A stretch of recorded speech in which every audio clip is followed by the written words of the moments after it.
Shalom and good day all. This is Tehillim29 back again for the Vault, and once again we are I'm covering another Brian Michael Bendis title. This indie title being Sam and Twitch Volume 2. And first things first, does this cover in any way, shape or form connect to something that happens inside with the story? It does, to which I give an 8 out of 10. I'll now move into showing some of the internal art, as well as some of the things that are happening story-wise, and also some of the things that I really quite like about this particular independent graphic novel or softcover trade that Brian Michael Bendis has worked on. First things first, I want to bring in consistency. So as we start to jump into like the first part of the book, we get the next lot of interviews that are taking place with Sam and Twitch. And in this particular volume of Volume 2, we do actually get a little bit more of flashbacks around Sam and Twitch.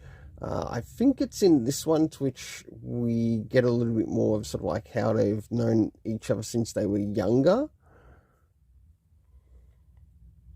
Where in the first volume, when it comes to showing their backstories, we get to see sort of like their backstories as they're a little bit older. So as we move into a bit of a different scene, as you can see, something that I actually quite like is also back again, and this is why I bring up the consistency side of things, as I really like how the lettering and storytelling has been done here with the characters.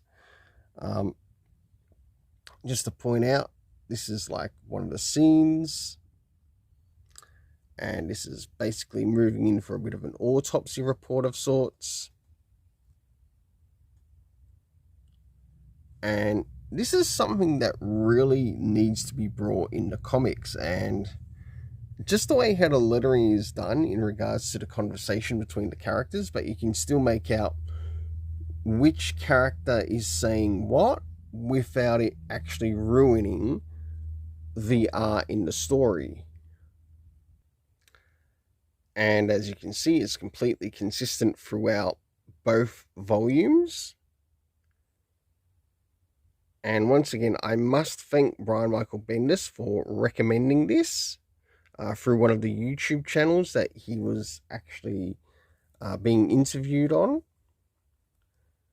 And I asked him in relation sort of like some titles of his that he's done independently, and I was able to find these particular volumes on eBay, along with Houseworn, which is the only hardcover one that I do have of his, in relation to the Spawn universe and his independent story writing. So maybe we'll probably end up seeing Houseworn eventually in the vault after I've finished reading through it.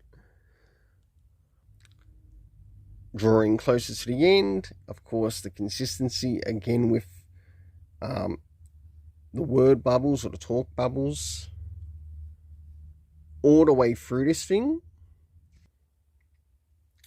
And last but not least, towards the end, to which I'll leave it there.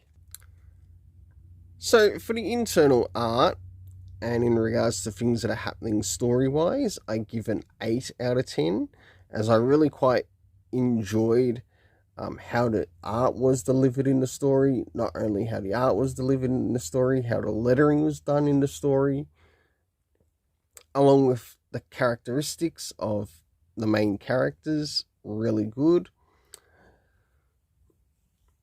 So would I recommend something like this of Brian Michael Bendis to be picked up? Most definitely. Well, until then, let's keep it colourful and have yourself an awesome day.